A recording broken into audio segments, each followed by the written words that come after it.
शराब पीने का तो कोई नुकसान नहीं है वैसे। भाई नुकसान क्यों नहीं है, ये देख मनुष्य जीवन ही नष्ट हो जाएगा, गरुड़ पुराण में क्या बताया। ये देख, जो मद्यापी है, शराब पीने वाला है, मांस भोजी है तथा जो पशु हंता है, वह व्यक्ति रुधिर अंध नामक नरक में जाता है।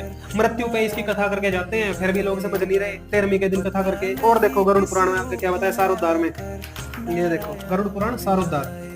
ये देखो भाई, सुरापान करने वाले भेड़िया, कुत्ता एवं सियार की योनि में जाता है। सूक्ष्म वेद में बताया है, गरीब मदिरा पीवे कड़वा पानी, 70 जन्म कुत्ते के जानी।